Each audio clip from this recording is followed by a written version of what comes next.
My name is Ronak, and I'm going to talk about the journey beyond Earth, right? And the way I'm going to structure this is that first I will show you what are the possibilities are, right? And then, of course, I'll go to my what did I do, why am I here, why am I talking to you guys, right? So what's above Earth, right? Beyond Earth, it's all space, as we call it. Somebody just said, fellow speaker, there are infinite possibilities on Earth itself. But when you look up, it's the entire universe that you can own, right? It's super infinite possibility, just to add a prefix to it.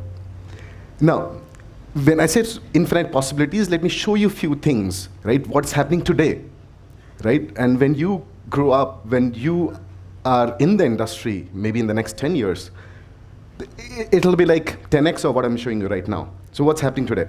Starting with launch vehicles, which is very obvious. You got to send something to space, you got to build a rocket. You have PSLVs, you have the usual rockets from US, from many other countries. But is that the only way to send to space? There's Starship, which is one of the biggest rockets. But guess what? Have you seen a catapult?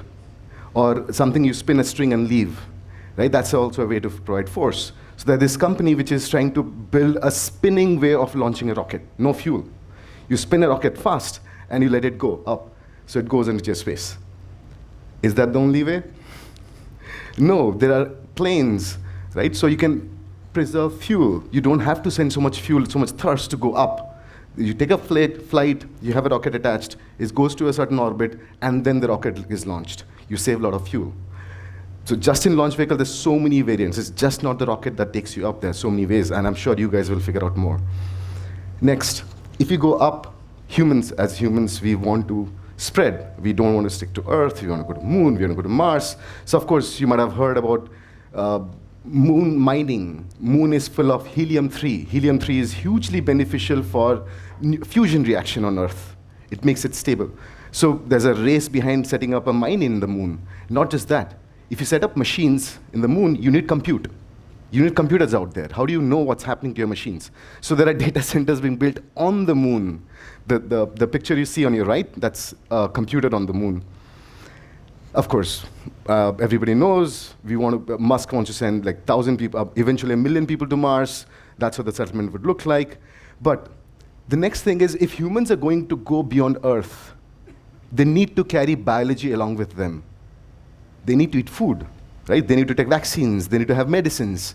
And they're all somehow, because of we being Earthians, it's all on Earth. It's not out there in the space. The things we consume is not anywhere it exists. It doesn't exist in the universe. So what do? What's the definition of biology in space? So space is not just about physics, chemistry, it's also about the bio part of it. This was an experiment done in ISS, where they're trying to grow vegetables in a microgravity environment. Because guess what? A plant growing here experience the Earth's gravity. There's a certain way the roots grow, a certain way the leaves and the thing point towards the sun. But what happens when there's no force on the plant? Does the plant even grow? Does the plant even know which direction to grow? Does the root even know which direction to grow? Does it go down? Does it go up? Does it go side? So there are a lot of experiments happening to study what's the impact of plants when you take them to a microgravity environment. What happens to plant when you take them to Mars? Do you think when you go to Mars, are you going to farm potatoes? Are you going to farm your carrots? So people are now thinking about mushrooms. Mushroom is a very anaerobic plant. So mushrooms is a big thing that people are sort of focused on in terms of research. Like, what do we first grow on Mars or on Moon when we land up there? How do we grow our crops there? Next, this image you see here is for medicine. How many of you know what is crystals? Right? You take a solvent, you take a salt, you let it, use uncertain temperature, it starts crystallizing. Because of gravity, on Earth you see very minute crystals. But the moment you go to space, the moment you remove gravity, on the picture on the right side, you see the crystals become much bigger. Now this is huge for our pharmacy industry.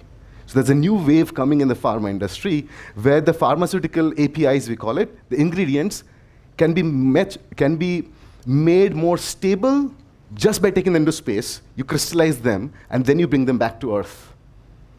That's the next way our medicines are going to be created. The medicines, there's a medicine which we use for inflammatory disease, right? That's a very unstable compound, something you mix with water and to drink immediately. It's not in the form of tablet because they're unstable. But guess what? With this kind of technology, now every medicine can be made stable because you can just take it to space, crystallize them, and get them back for humans. This is a partner of ours. The next thing is called space robotics. Now, why are robots important in space, right? Because you really can't build a massive object and carry a massive object to space. You got to take it in pieces. I'm sure you would have seen the James Webb Telescope, how it opened up. It was like a piece of origami, right? But then what if you want to build stuff there? You take a piece, you take another piece, and they come together and then do this. So that's the video. So this robot actually works in a microgravity environment. This is actually Earth testing, where it has been hung by a rope so that it can negate the gravitational force. And look, without having any gravitational effect, it is still able to recognize, walk on a kind of a ladder structure, put ladders together and build something. And that's huge. If you can build a robot which can work in microgravity, that's what space needs today. Right? Like, see, it's changing shapes, it can build stuff. It's by a partner called Rovial Space. Next, we are talking about so many things in space, right? But guess what happens? If all of you sitting here in the auditorium immediately start getting up and start walking, you will collide with each other. An unruly environment always is a collision, and that's what this picture represents.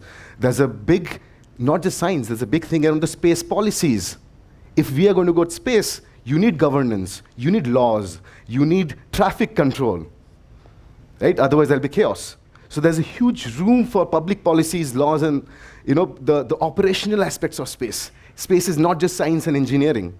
It's also the other aspects, the operational aspects, the project management aspects out there. Right? So there's a huge scope in the space as a field. Like, just to summarize, today, there are around 2 million people who work for the space industry. What the typical analyst project is going to become 20 million, but my bet is that it'll be 50 to 100 million people will be working on space by the next 10 years. What software has become today, what computers have become today, space will be the next computer for tomorrow. Every child, every adult will be somewhere impacted by space, not just your GPS and internet, but much beyond that. We as humans are going to become spacefaring beings, right? And that's going to happen when every human being is looking up. Okay, but then if that has to happen, there are a ton of myths, right? If I pick up a child, even myself, right? There are the things you always hear, tumse na hoga. Right? At least in Hindi, that's what they say. Right? Oh, you need to be a science student to get to space, to think about space. You need to be top of your class. It's only for the people working in NASA or ISRO, people with the highest IQ. All of them are lies. Right? It's all of them are lies, right? Hey, don't have to be. I was never the topper. I hardly study physics. And I think as a child, I wanted to become an astronaut, like every other child. But guess what happened? The system sort of, this feedback sort of somewhere down the line makes your subconscious believe that ain't gonna happen, right? And that's what happened with me. I did not pursue space as a career, but luckily, like somebody was talking about destiny, the destiny had it. And when I was 34, I made an exit from my previous company. Now Floats was a SaaS company. Thankfully, got acquired by Reliance in 2019. I got some money in my bank, which I could decide what I'm going to do with it. And you give engineer money and you leave him free, he's going to just put all the money in and try to build something new.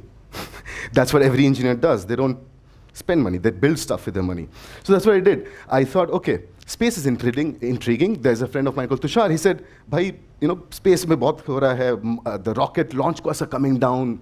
What used to cost $1 million per kg, today, it costs only $6,000 per kg. In the next 5 years, it's going to go down to 20,000 rupees per kg to send anything to space. That's how cheap it's going to become. It's like buying a TV. At the price you buy a television, you can send something up beyond the Earth's surface, like up beyond the Earth's limits, runs. So that's what got me excited and thought, okay, what do we do? Let's start building a satellite. I didn't have enough money, honestly, to build a rocket. So I thought, okay, let's build a satellite, right? Started building a satellite. But then something struck, right? I was very frustrated that as an engineer, I know how to write code. I had some access to capital, but I had no access to space. I just could not even click a picture I cannot use a satellite to click a picture. Like, COVID was happening, there's lockdown, beautiful empty streets. I wanted for the satellite to come and click a picture. Google Earth doesn't give you latest images. Why can't I, as a coder, control a satellite and just click a picture? There's no privacy being violated there, clicking empty roads. And that was a shocker to me. I come from the world of software, where today you have an idea, you open up a laptop, write the code, and boom, the application is live. You put it in the cloud, and you can actually give it to all your users, right? But in space, that doesn't exist. Accessibility absolutely doesn't exist. And that's when my other previous co-founder at Nowflow, he said, Ronak, if you are struggling, guess how many other people will be struggling? So yeah, we set on the mission, okay, let's just solve this problem. If humans are, if space is going to become what computer was yesterday, everybody needs to have access to space, right? And I got my first intern, my 3-year-old, right? That's how my house became. Moira is her name. She was my first intern, in fact, right? She would help me in measurements, in screwing things. That's what we are building is a Helmholtz cage, because when you send something orbiting Earth, how do you simulate the magnetic field of Earth? So we had to build a cage in the house, which is it simulates the Earth's magnetic field. That's how my room ended up looking. So my house literally, from 2020 to 2024, it's my house where the satellite manufacturing happens. I have I have a clean room in the house. My entire guest room became a class A clean room. That's where the actual assembly of a satellite happens. So yeah, so that became my house. And 1,300 days after, since I started working on that idea, hey, I'm going to build a satellite, we have now 15 plus satellite subsystems, all built in Hyderabad, not just India, all built in Hyderabad, right? All grounds up. And guess what? None of us have a space background. I'm a computer science guy. My other team members, Moira is 3 years old, of course. Other adult team members, one guy is a manufacturing guy. He has never worked in space domain. The other guy is a 30-year-old, is a mechanical engineer. That's about it. And we ended up building 15, and our specs are state of the art, right? That's not it. On 1st of Jan, our first space mission we ever launched with ISRO was a success. Oh man, I put it out there. In fact, I have the payload with me. Anybody wants to see, I can show it to you. So we in fact discovered a new material. It's made out of tantalum, and that new material, and none of us have material science background again, right? But it took us 1 year to work in a lab to figure out vapor deposition and so on and so forth. And the thing you see here, that's the RSEM, which sort of ensures that when solar flares happen, the protons and electrons do not enter your satellite, so that the electronics inside are secure. Now that was a fundamental innovation which ISRO launched on 1st of Jan. Luckily, we are in the solar maxima, so we got the recordings of 10 X-class solar flares, and that's how we sort of were able to prove it. This guy, and okay, my entire satellite series is named after my first intern. It's called MOI series, My Orbital Infrastructure. It's not Moira. So yeah, so this one you see is a tech demonstration. It's going to launch this year end. That'll be India's first AI lab in space, because that'll be the first satellite. It's a lab, and it has, of course, AI capabilities, which anybody can access. One set of students who are running experiment, they're in the class 9 and 10. They are running an algorithm to detect what happens to UV before even it hits the ozone layer. Now imagine as a student you have the doubt. How do you test that idea? How much of UV does our ozone layer prevent entering the atmosphere? How do you get that data? With the new world, you open up a laptop, write a few lines of code, upload it to a satellite, and download the data. It takes a day to figure that out. That's how simple space is going to become in the future. And of course, this, as you see, are our main orbital satellites, MOI-1 series, which is going to go up again with ISRO with around Jan 2025. And yeah, that's how we are trying to make space accessible for all. We get into a new world.